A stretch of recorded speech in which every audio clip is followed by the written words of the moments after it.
Good day and welcome to the UFC 195 conference call. Today's conference is being recorded. At this time, I'd like to turn the conference over to Mr. Chris Costello. Please go ahead, sir. Thank you. Welcome everyone to the UFC 195 media conference call. UFC 195 takes place Saturday, January 2nd at the MGM Grand. It airs live on pay-per-view 10 p.m. in the East, 7 o'clock in the West. On today's call, please welcome the main and co-main event stars of UFC 195, welterweight champion Robbie Lawler, challenger Carlos Condit, as well as top heavyweight contenders Andrei, Arlovski, and Stipe, Miocic. And with that, we can open up the questions now. Thank you. If you'd like to ask a question, please signal by pressing star 1 on your telephone keypad. If you're using a speakerphone, please make sure your mute function is turned off to allow your signal to reach our equipment. Again, press star 1 to ask a question. We'll pause for just a moment to allow everyone an opportunity to signal for questions.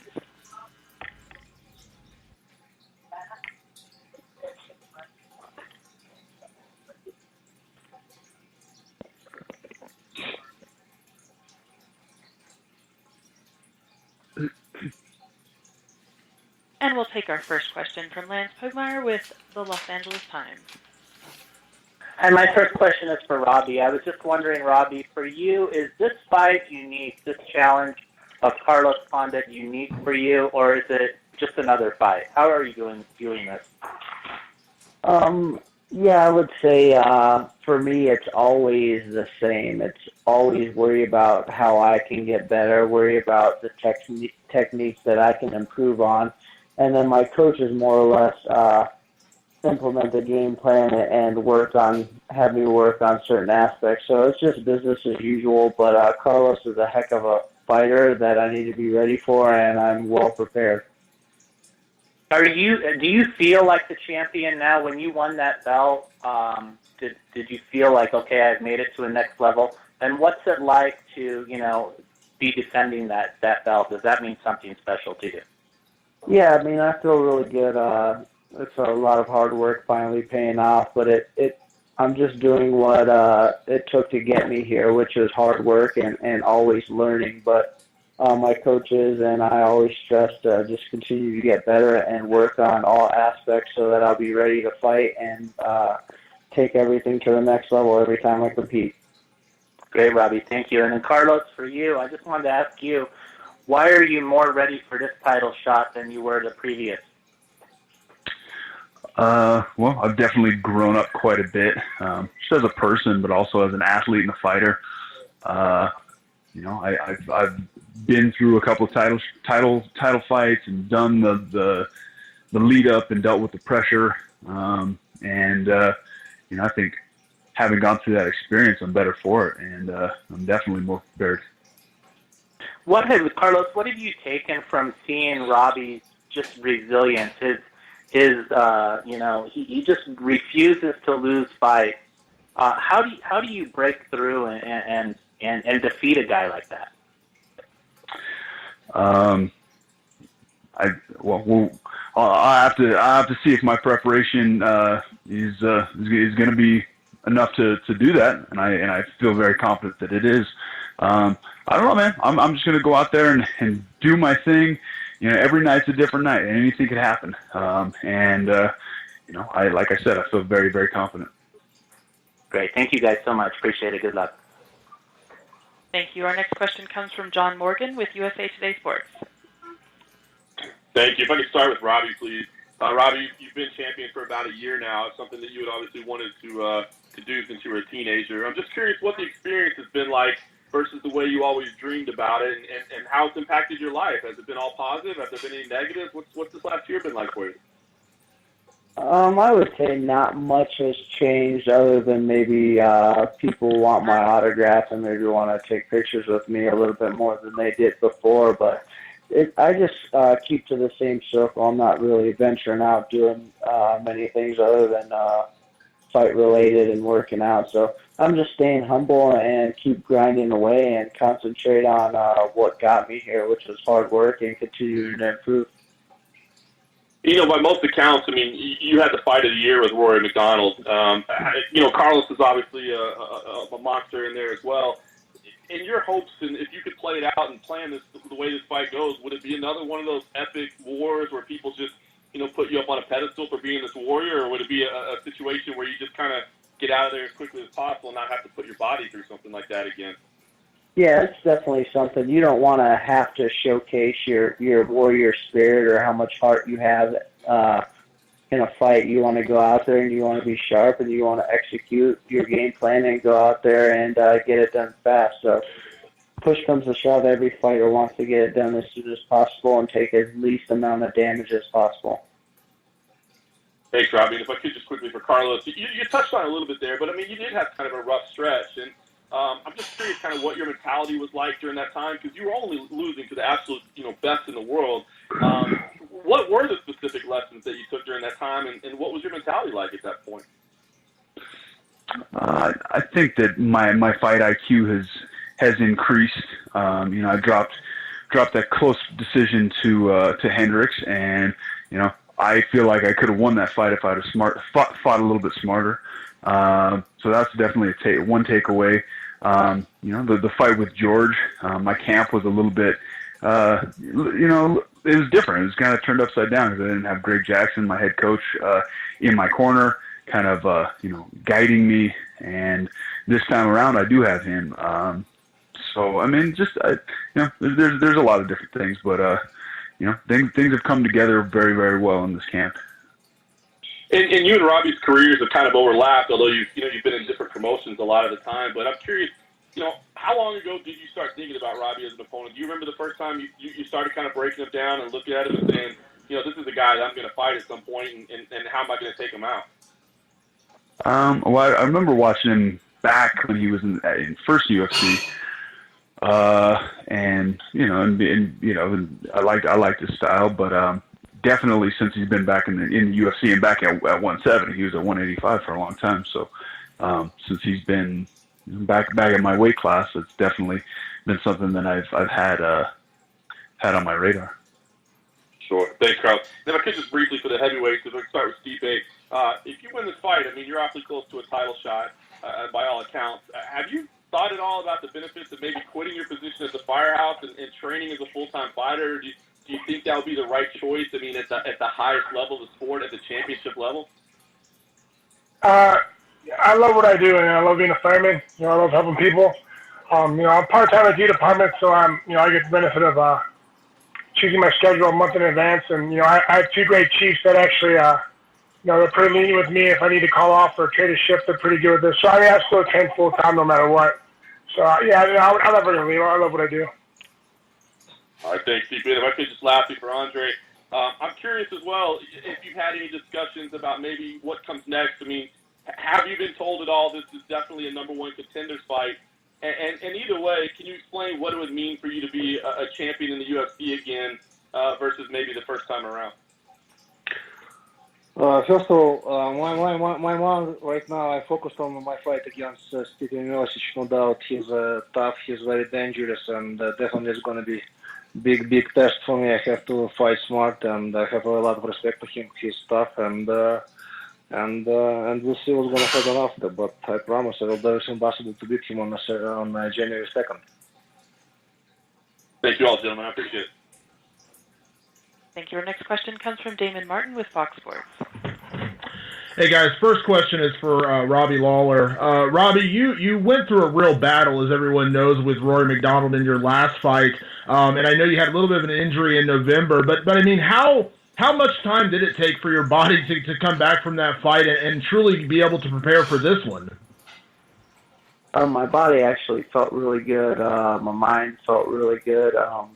I just had a dinged up thumb a couple weeks after the fight, but other than that, my body recovered really well, and my energy level was high. My muscles felt great, and I felt good. So it was just kind of one of those things where I used the time after the thumb injury to rest a little bit and regroup and focus, and my coaches put together a game plan, and we just started working. But I feel good. I felt good after the fight. It was just a little banged up and with my thumb.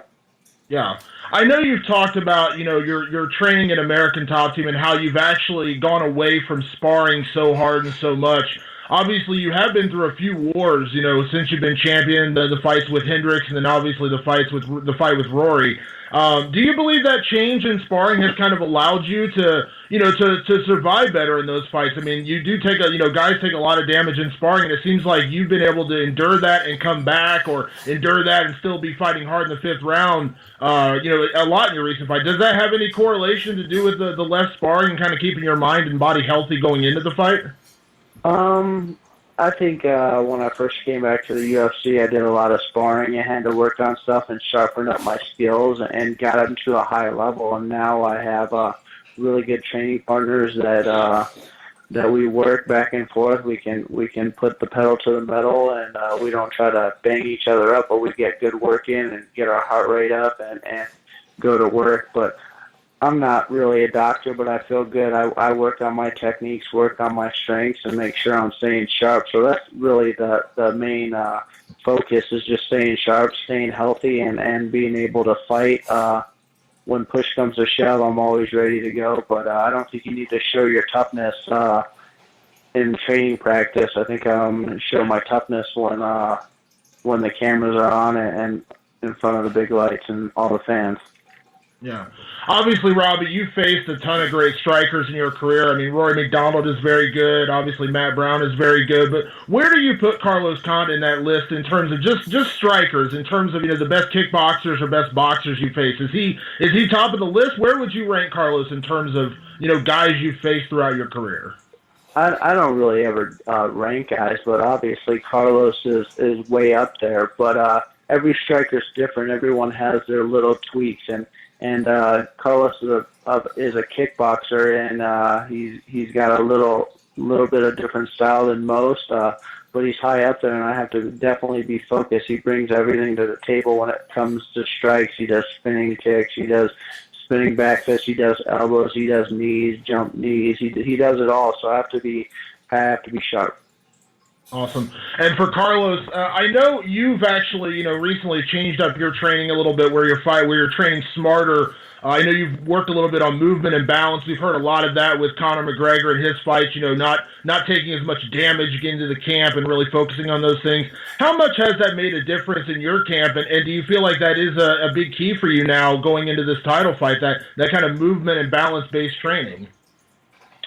Yeah, I think it's one tool to be used. I mean, there's the ultimate goal is to get in there and fight to the best of your ability, make it through training camp, feeling good and ready to go.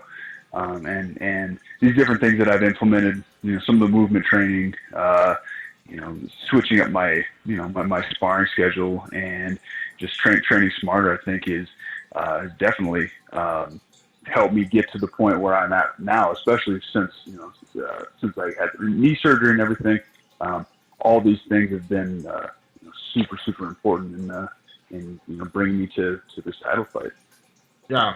Obviously, you always want to earn the respect of your contemporaries. I don't know that you've had a lot of guys say bad things about you after a fight, but I am curious your thoughts on, George St. Pierre, a guy you faced, recently in a couple interviews. He's, praised you as, the toughest guy he's ever fought, and a guy that he believes is the best welterweight in the sport right now. I mean, obviously, at the end of the day, I'm sure you'd love to avenge that loss to George, but, I mean, does it mean something special when a guy of his level, compliments you to that level? I mean, he's been extremely outspoken about you in the last, 4 or 5 months leading into this title fight. Yeah, it's definitely a great compliment from a guy like George, who's been in there against, the top guys that have really, ever competed at welterweight to this point. So yeah, I mean, after the fight, he had great things to say, and since then he's been very complimentary, and so I'm pleased. It's cool when you're a fan favorite, but when you're you have the respect of your colleagues, the other fighters in the business and the other coaches, that's, I think, even more important for me. And last question for you, Carlos. Obviously, I kind of reverse of what I asked Robbie. Same thing for you. You've also faced, just a murderer's row of great strikers in your career. I'm not going to ask you to rank it or anything, but where is Robbie, in terms of the toughest, maybe the hardest punchers or best strikers you faced in your career? I think that he's definitely, I mean, probably the most dangerous guy that I've ever faced. He's super skilled, but he's also got the power, and he's got experience, and he's a smart fighter. So, I'm gonna have to be on my A game. Awesome, thanks, guys. Thank you. As a reminder, that is *1 to ask a question. And we move next to Richard Hunter with KRLD Radio. Hi, guys. If I could start with the heavyweights, please. First question for Stipe Miocic. Stipe, Andrei Arlovski has gone to battle with a lot of big strikers. He's had spectacular knockouts. One thing we haven't seen him face so much in recent years is fighters who were maybe more wrestling-based. Do you think that your wrestling may be more on display en route to a victory over Andrei?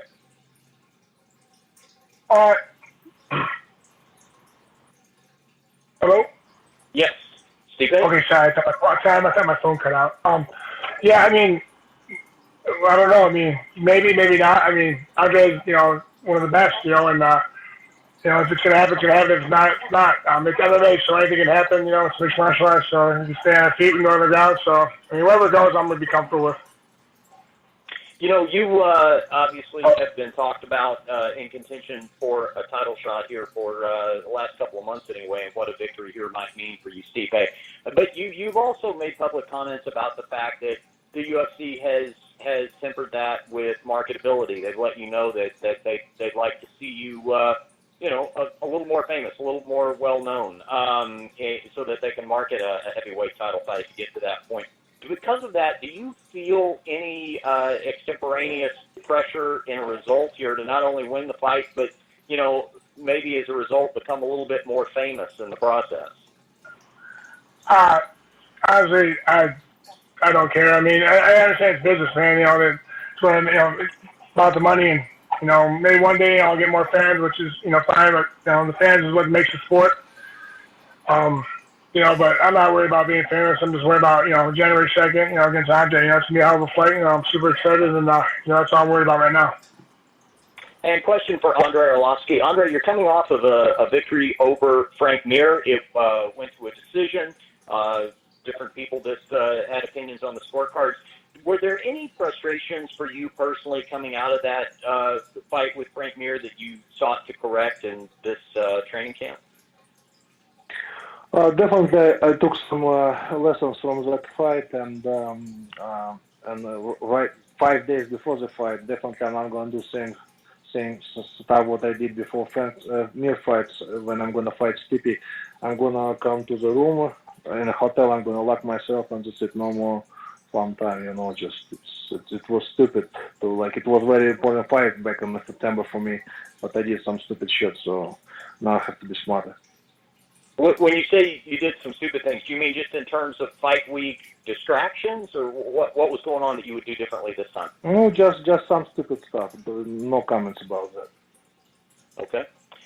Question for the champ, Robbie Lawler. Robbie, Carlos Condit is probably easily a great definition of a well-rounded fighter, a guy who's got about as many submissions as he's got KOs, and also carries an incredible pace. All that being said, when you're looking for sparring partners to particularly replicate Carlos's style, is that a little more challenging than it is for your average opponent when one guy is that well-rounded? Yeah, obviously Carlos brings a lot to the table, but here's the thing: we just bring in. We won't ever find anybody who has all those aspects, but we will have guys who have the height, have the striking, and then we'll bring in different fresher guys just so that they can keep that pace. And then if we need jiu-jitsu guys, we'll bring in jiu-jitsu guys who have that pace. So we'll implement and we'll bring as many guys as possible with the same type of body, the same type of striking techniques, and we'll just rotate them in, keep them fresh so that they can push a pace on me. So my coaches do a great job at American Top Team of getting me ready and doing those kinds of things. It's not finding someone exactly like Carlos. It's finding like 10 guys and having them come in and try to beat me up. And lastly, for Carlos Condit, Carlos, your home is there with Greg Jackson and Mike Winklejohn. You train there in Albuquerque, but you bring in Ricky Lindell as your grappling coach, and that formula has worked very well for you for quite some time now. Obviously, there's going to be logistics with, one guy not being in-house with the gym and having to coordinate travel schedules and you going back and forth and that sort of thing. But that being said, what makes this such a successful formula for you, having him as part of the camp where he comes in? Sometimes he's coaching against Greg Jackson. Sometimes, in your case, he's coaching with him. For you in particular, what makes that combination such a winning formula to incorporate him with Greg Jackson and Mike Winklejohn? Well, the cool thing about Ricky is he was a jiu-jitsu guy before he was a wrestler. And, he's a very, very high-level submission guy first. And, and then so he's able to blend jiu-jitsu and wrestling very well. A lot of wrestling coaches are, wrestlers first, and then, maybe they can figure out how to blend jiu-jitsu into what they're doing. He, it's flipped with him. That, and he's a technician, and him and Greg have very similar minds, and they see a lot of the same thing. And even if they're not in camp at the same time, they see a lot of the same things and are thinking a lot of the same things independently. So, there's never really any conflict as far as, what somebody thinks that needs to be done, or the way that we're running camp, or the technique, or a tactic or game plan or whatever. So it's great to just have different looks, and especially when they're all they all come to the same conclusion. All right, thanks, guys. Thank you. Our next question comes from Adam Hill with the Las Vegas Review-Journal. I just want to follow up a little bit on that with Carlos, talking about Ricky Lindell. I've talked to him extensively about his use of analytics in the sport, and kind of the next wave of using math and some of the formulas he has to incorporate that into camp. How much have you worked with him on that, and how much do you think that adds to a training camp when you have somebody looking at it from kind of just a mathematical approach?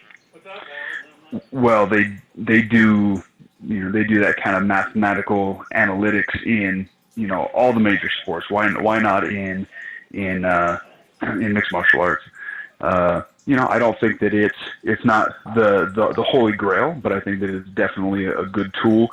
Just to really look at somebody's tendencies in black and white, not like, oh well, he kind of seems to do this here and there. It's more of like, it's solid numbers. We can actually quantify things, and I think that's definitely important. Do you think it takes a certain type of fighter to be able to do that? I've talked to some other guys that say maybe it's too much thinking. It's still a fight, and if you're trying to think of all these different things, it might be clogging your mind a little bit. So, is there a certain type of fighter that you think it works for, and certain guys maybe it doesn't?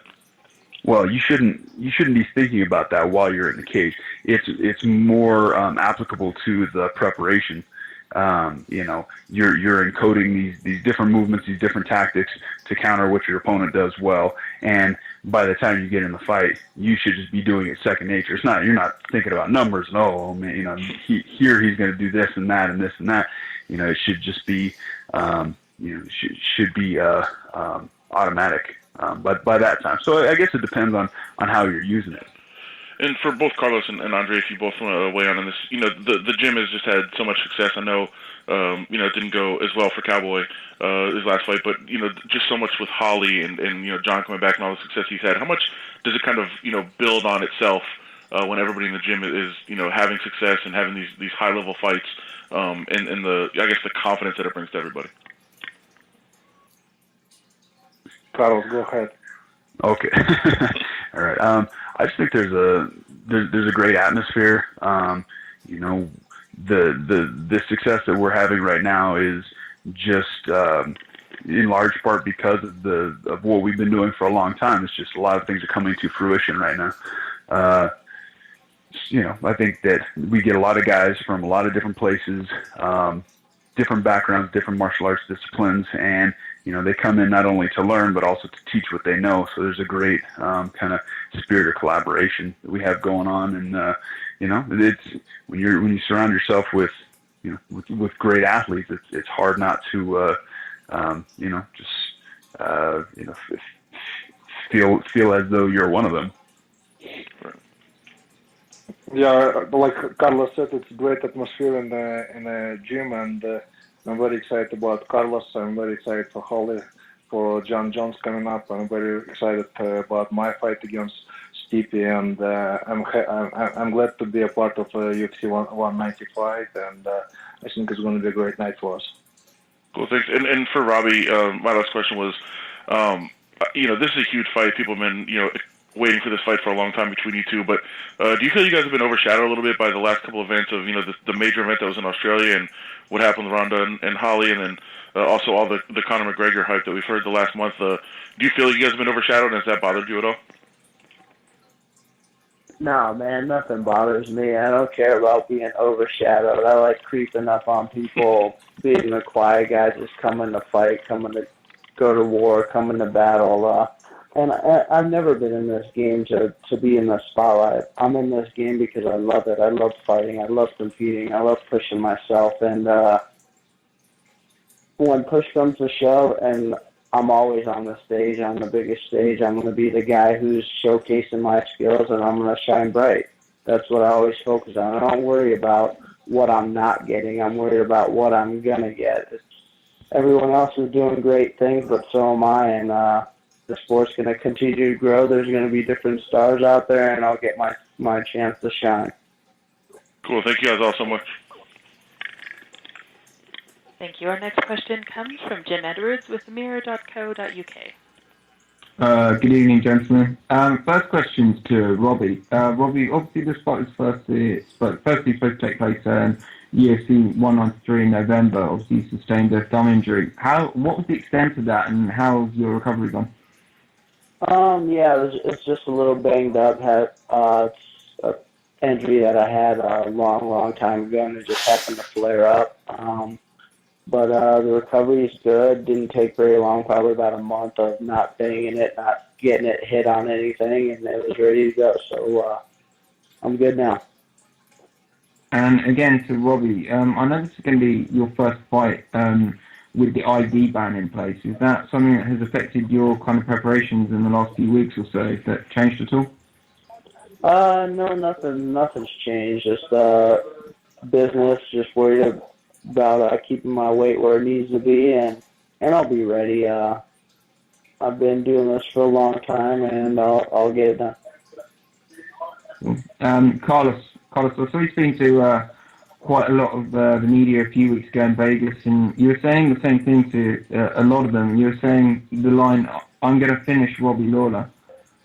What is it that makes you think that you have what it takes to be the first guy to do this since 2011? I'm just confident in my abilities. I've beat a lot of guys who were, I've been the underdog throughout my career, and I've made a career, and I've taken a lot of pleasure in proving doubters wrong, and and you do that enough times, and you start to believe in your abilities, and it's not always that way. I go through different phases where there's times of self-doubt, but when the bell rings and it's time to throw down and I get another opponent in my face, I go to war. I fight, and usually it turns out well for me. Thanks for your time, guys. Best of luck on Saturday. Thank you. Our next question returns to Damon Martin with Fox Sports. Thanks, guys. A couple questions for the heavyweights. Stipe, obviously I know you were supposed to fight back in October against Ben Rothwell, and absolutely no offense to him whatsoever, but the way things worked out to get this showcase against Andrei, who was right around you in the rankings, obviously a co-main event on pay-per-view. I mean, did things work out for the better in terms of kind of a more high-profile fight this time? I guess. I think Ben's pretty tough himself. He's ranked, seventh in the world, especially heavyweight division when he wears small gloves. Anything can happen. And unfortunately, I had to pull out the fight, which I never did that before, and it was heartbreaking. But I told him I'd come back in January, and I gave him Arlovski. So I'm happy. Can't complain. Yeah. Obviously, your focus is on Andrei, and this kind of plays back into that. But we know we have the title fight now set for February with Verdum and Velasquez. We have a couple of big heavyweight fights. Obviously, Alistair just had his win, and we've got Ben Rothwell and Josh Barnett coming up at the end of the month. But do you feel like there is a statement to be made that this is your time to shine, and you should be the next guy in line? I mean, if you can finish a guy like Andrei Arlovski, obviously that goes a long way to putting you right in line for that title shot. I think any fight you got to get into, you got to shine and show why you deserve to be up there. And all I care about now is January 2nd, against Andrei. It's gonna be a hell of a fight, but I'm super excited. I'm confident, and I can't wait. Awesome. And for Andrei, kind of the same question. Obviously, you are right there for a title shot as well. Your teammate, Alistair Overeem, just recently, had a fight and a win. I mean, do you feel like there is a kind of a statement or a kind of a performance you want to show in this fight? I know, coming off that last fight with Frank Mir, you're on a great win streak, but do you feel like there is a statement to be made in this fight with Stipe? Not really. Like I said, my focus right now is just beat Stipe. His stuff, and I was so impressed when he fought Junior Dos Santos. It was a great fight, and I just first things first. I just need to beat Stipe, and it's going to be up to UFC. Title fight, I need to fight again. But like I said, my focus right now, my mind right now on Stipe. His stuff, no doubt, and I just when I'm gonna beat him, you can ask me this question. But now on my mind and against my fight against Stipe on January 2nd. And Andrei, I know you've always had a lot of great people around you and great training partners, but I am curious.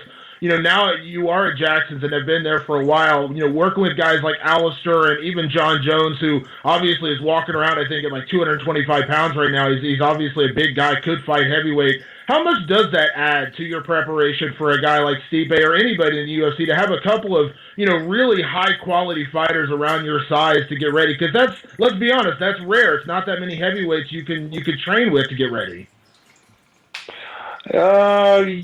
You're right, but like for this particular fight against Stipe, my main sparring partner was definitely in the beginning. It was John Jones, but 4 weeks ago came my boxing coach. She brought a good heavyweight from Russia, so Vladimir Miniev. So my main sparring partners John Jones and Vladimir Miniev, and they were great. So I think I'm ready, and we'll see.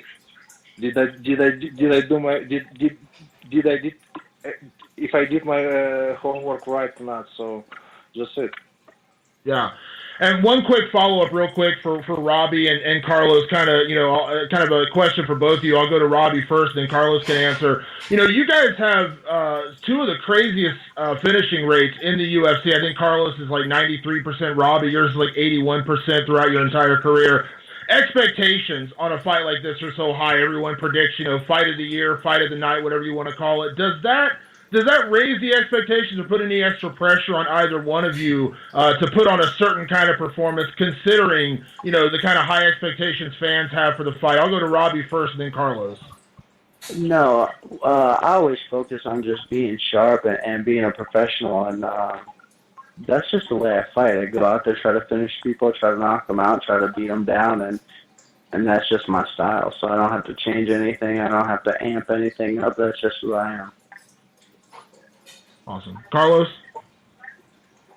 I'm going to go out there and do what I do.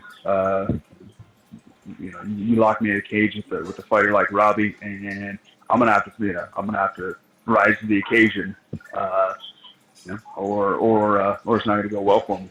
So, and he's not backing down, neither am I. So it's going to be, I feel like it's going to be a great fight. Awesome. Thanks, guys. Thank you. Our next question comes from Mark Raimondi with MMAWeekly.com. Hey, guys. How's it going? First question for Stipe. I know you kind of touched on this earlier in the call, but I know you were campaigning for a title shot earlier this year. Do you feel like you really have to make this one emphatic? You think you have to beat Andrei emphatically to kind of push yourself over the top and get that title shot? Yeah, I think, yeah, I guess so. I don't know. It's not my decision, I would love that for it to happen and get that shot. But right now, like I said, all I care about is this Saturday, January 2nd. Andrei's coming in, early bang, so am I. When you saw the Overeem fight last week, obviously he won, impressive knockout. Is part of you fearing that he may now leap over you because if you beat Andrei? Because that was obviously a pretty impressive win. I can't worry about that. Honestly, all I just got to worry about is January 2nd again. That's all I care about. I've been training for this for weeks, and I want to go out there and put on a good show. How did you feel about the UFC giving Cain Velasquez a rematch against Verdum? Were you happy about that, or did you think he should have gone in another direction? He's been a champ for a while. What are you gonna do? You can't. He wasn't like a champ for like a few months. He was a champ for a while. Beat some tough guys, and nothing I can be mad about. It was their decision. Thanks, man. Next question for Andrei. Kind of the same thing I just asked Stipe. How did you feel about the UFC giving Cain that rematch? You had a couple impressive wins in a row there. It could have gone to you, could have gone to somebody else. How did you feel about them giving him the rematch? Honestly, I thought they maybe gonna give me a title fight because I beat once Verdum. It might be a good story for UFC, but they decided to give a rematch to Velasquez, and I'm very excited about my coming up match against Stipe. I'm good. Did you feel, Andrei, that if you had won a little bit more emphatically against Frank Mir back in the fall, do you feel like that may have given you the shot, that may have given you the title shot? Maybe yes, maybe not. I don't know. I'm not sure if you answered this earlier in the call, but Alistair's a guy that you've been training with now for a little bit, and he just had a big win. You're coming off some big wins. Have you guys discussed at all the possibility that there may be a fight between the two of you down the road? No. No? Do you think that conversation might come up? I don't know. Like I said, from my understanding, it was the last fight on the contract with UFC for Overeem. So I don't know. Like I said, first things first, one step at a time. My mind right now is Stipe. I'm not looking past him. I just focus on January 2nd. If I'm gonna beat Stipe, we can discuss what's gonna be next for me. But now it doesn't make any sense to discuss what's gonna be after January 2nd. Now my mind on January 2nd. Gotcha. Thank you. Next question for Carlos. A lot of people were kind of laughing at Conor McGregor, some of the clips that they played and embedded of him using the movement coach. I know you've been kind of using a movement coach as well in recent months. How has that helped you? And do you think and was it kind of a similar type of thing that Conor was doing? Well, I think it's helped me just really getting back to the fundamentals of positioning and balance. A lot of times we work for strength and intensity, and we maybe bypass some more more simple technical things. So it's basically taking a step back and really tuning up different positions, different patterns, and that's what it's been for me. I started working with Erwin LaCour. That's the guy I've been working with for maybe about eight months after my knee surgery. And it was awesome to kind of supplement my physical therapy with this movement training. I think it helped me recover faster. And, different people are doing this independently. Even before I was working with him, years ago, I was working with an Olympic wrestler named Jake Herbert, who's developed a whole movement program for youth wrestlers. And Ricky Lundell does similar stuff, and all these people are doing it independently. And I don't feel like anybody's really copying anybody. I feel like great minds think alike, and there's a lot to this. I mean, it just adds and supplements what we're already doing. Do you think that this is something that a lot of guys may start doing? Because we saw the success Conor had a couple weeks ago. Possibly. I don't know. I mean, even when I was a kid, a lot of my wrestling practices were agility. My best seasons were the seasons where we would spend 45 minutes or an hour each practice, doing agility drills, just making you a better athlete, and then you can plug those skills into whatever athletic endeavor you end up pursuing. Do you do the same kind of stuff that Conor was doing? Do you see any of those videos on Embedded? Some of it kind of looked a little bit, people were kind of laughing at it, I saw one of them. I guess it's fairly. I don't know. It's a little bit different, but I think the point is the same: getting you to move better, flow better, be in better position. And I think it's great. I think that it's it worked out for him. Probably in addition to other things, but it probably helped quite a bit. I like what it's done for me, what it's done for my body, my rehab for my knee, and my overall agility and athleticism. So, I think it's a good thing. Cool, thanks, man. And then just last thing for Robbie, I know that you don't deliberately go out and try to have an exciting fight, but this stretch that you're on right now, the last 4, 5, 6 fights have been one of the most exciting stretches probably in UFC history. How does it just keep happening? I mean, fight after fight is like a fight of the year candidate. How does that keep getting generated? I just think I'm just getting matched up against opponents who are pushing me, and my coaches are pushing me, and it's just two styles that happen to keep clashing that guys just aren't willing to go down easy, and it shows just the talent level of the UFC and the hearts of some of the fighters that I've faced. They're willing to battle. Do you go back and watch these fights and do you say to yourself, "Wow, that was a great fight"? Like, how do you kind of approach those fights that you've had? Usually I watch them once afterwards, and then I just move on and just try to get better. I don't really try to stay who I was in that fight. I try to build off that guy and continue to grow. So it's always just focusing on trying to get better after the fact. That was who I was last time, and this time I'm going to be better, and that's how I always focus. So you don't look at a fight like you and Rory and say, "Wow, that was an amazing fight." That doesn't even cross your mind. You just kind of move on to the next one. Yeah, I mean, obviously, it's hard to move on from a fight like that, but mentality-wise, it's like, okay, I did some great stuff and showed some heart, but you just have to be a professional. I can't pat myself on the back for 7 months and think that's just going to get me another victory. I have to go out there and continue to compete, continue to push myself to get better, and that's what I'm going to do. It's part of being a professional. Maybe you don't think about this too much, but this current run you're on and just your story coming back from kind of the tough run in Strikeforce, do you ever think about what your legacy will be like when you're done fighting and when you're retired? Do you ever wonder how people will look back at you and say what your legacy is? I don't really know what. I hope just people just appreciate what I bring to the table and how I perform out there. Every time I go out there to fight, I give it my all, win or lose. I showcase who I am as a person and as a fighter. It's just I hope fans can appreciate that. I hope other fighters can appreciate what I bring to the table, that I wasn't just going to give up after a stretch of losses. I just wanted to keep battling, and hopefully I gained some respect.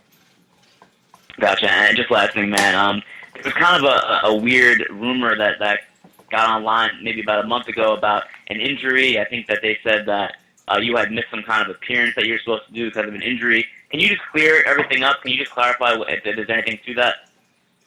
Yeah, I guess some guy up in Canada thought I was going to do like an appearance 3 or 4 weeks before my camp up in some cold weather, but he must have been talking to not my people. Somebody must have sold him on me actually going up there, so I think he just talked to the wrong guy. He didn't talk to my people. I wasn't entered, and I definitely wasn't going up to Canada 4 weeks before my fight.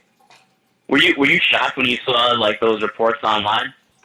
Well, I got calls saying, "Hey, are you hurt?" I'm like, "No, I'm just sitting here like relaxing." And then I had no idea anything was going on because I don't really get on social media that much. So, yeah, maybe a couple of days later I kind of figured it out. Got it. Thanks so much, guys. I really appreciate it. That concludes today's question and answer session. Mr. Costello, at this time, I'll turn the conference back to you for any additional or closing remarks. Thank you so much. We'd like to thank everyone for joining us on the call today. UFC 195 Fight Week activities kick off Wednesday with open workouts with the main and co-main event, followed by Ultimate Media Day on Thursday. All events are at the MGM Grand. Everyone, please have a great day, and we'll see you this week in Vegas. Thank you. This does conclude today's presentation. We thank you for your participation.